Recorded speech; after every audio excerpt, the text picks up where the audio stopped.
America के supreme court ने Trump प्रशासन को बड़ी राहत दी है। कोर्ट ने ट्रंप प्रशासन की उस नीति को लागू करने की मंजूरी दे दी जिसके तहत पासपोर्ट आवेदन में व्यक्ति अपने लिंग पहचान के अनुसार नहीं चुन सकेगा, यानी उसके पास केवल पुरुष और महिला का विकल्प चुनने का अधिकार होगा। सुप्रीम कोर्ट के इस फैसले को ट्रंप प्रशासन की ओर से ट्रांसजेंडर अमेरिकियों के अधिकारों पर एक कड़े प्रहार के तौर पर देखा जा रहा है। कहा जा रहा है सुप्रीम कोर्ट ने अमेरिका के न्याय विभाग के अनुरोध को स्वीकार कर लिया है। न्याय विभाग ने सुप्रीम कोर्ट से निचली अदालत को उस आदेश को हटाने की मांग की थी जिसने इस नीति पर रोक लगाई थी।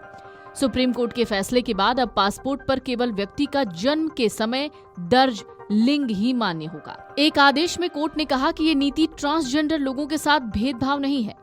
कोर्ट का कहना है कि जन्म के समय पासपोर्ट धारकों का लिंग प्रदर्शित करना उनके जन्म के देश को प्रदर्शित करने से ज्यादा समान सुरक्षा सिद्धांतों का उल्लंघन नहीं करता। कोर्ट ने साफ किया कि दोनों ही मामलों में सरकार किसी के साथ भेदभाव किए बिना केवल एक ऐतिहासिक तथ्य की पुष्टि कर रही है। सुप्रीम कोर्ट के इस फैसले का कोर्ट के 3 लिबरल जजों ने सार्वजनिक रूप से विरोध किया। इन जजों ने कहा कि पासपोर्ट में जन्म के समय केवल लिंग का उल्लेख होने से ट्रांसजेंडर लोगों पर हिंसा, उत्पीड़न और भेदभाव में वृद्धि का खतरा बढ़ जाता है।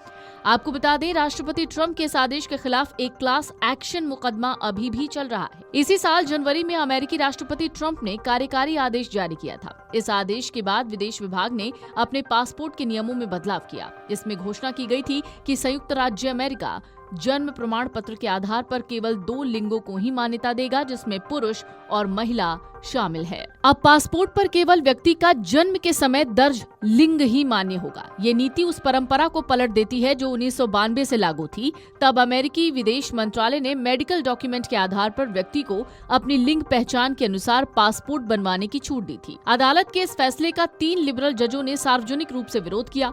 राष्ट्रपति ट्रंप के इस आदेश के खिलाफ एक क्लास एक्शन मुकदमा अभी भी चल रहा है। विरोध करने वालों का कहना है कि ये फैसला ट्रांसजेंडर और नॉन बाइनरी लोगों के अधिकारों पर गंभीर चोट है।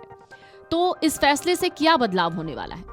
पूर्व राष्ट्रपति जो बाइडेन ने 2021 में इस नीति को बदलते हुए सभी अमेरिकी नागरिकों को पासपोर्ट आवेदन में पुरुष, स्त्री या तीसरा विकल्प यानी नॉन बाइनरी, इंटरसेक्स और जेंडर नॉन कन्फर्मिंग लोगों के लिए चुनने की स्वतंत्रता दी थी। इस फैसले से अब ये स्वतंत्रता नहीं मिलेगी, लेकिन जनवरी में दोबारा सत्ता में लौटने के बाद राष्ट्रपति ट्रंप ने एक के बाद एक कार्यकारी आदेश जारी कर ट्रांसजेंडर लोगों के अधिकारों पर अंकुश लगाना शुरू किया। उन्होंने एक आदेश में कहा था कि अमेरिकी सरकार केवल 2 लिंग यानी पुरुष और महिला को ही मान्यता देगी। ट्रंप ने सार्वजनिक मंचों पर ट्रांसजेंडर पहचान को झूठ करार दिया था। सुप्रीम कोर्ट ने इसी साल मई में ट्रंप प्रशासन को सेना में ट्रांसजेंडर लोगों की भर्ती पर प्रतिबंध लगाने की अनुमति भी दे दी थी। रक्षा मंत्री पीट हेग्सेथ ने इस नीति का बचाव करते हुए ट्रांसजेंडर सैनिकों पर आपत्तिजनक शब्द कहकर विवाद खड़ा कर दिया था। फिलहाल सुप्रीम कोर्ट में 6-3 का कंजर्वेटिव बहुमत है और जनवरी में ट्रंप की वापसी के बाद से अदालत ज्यादातर मामलों में उनके प्रशासन के पक्ष में ही फैसले दे रही है। तो कुल मिलाकर अमेरिका में अब पासपोर्ट पर 2 ही तरह के जेंडर लिखने की आजादी है, पुरुष या महिला। अमेरिका के सर्वोच्च न्यायालय ने राष्ट्रपति डोनाल्ड ट्रंप के प्रशासन को पासपोर्ट पर लिंग पहचान को सिर्फ पुरुष यानी मेल या महिला यानी फीमेल तक सीमित रखने की नीति लागू करने की अनुमति दे दी है।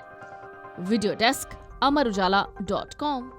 अगर आप ये वीडियो YouTube पर देख रहे हैं तो हमारे चैनल को सब्सक्राइब कर बेल आइकन दबाएं और Facebook पर देख रहे हैं तो हमारे पेज को लाइक करें।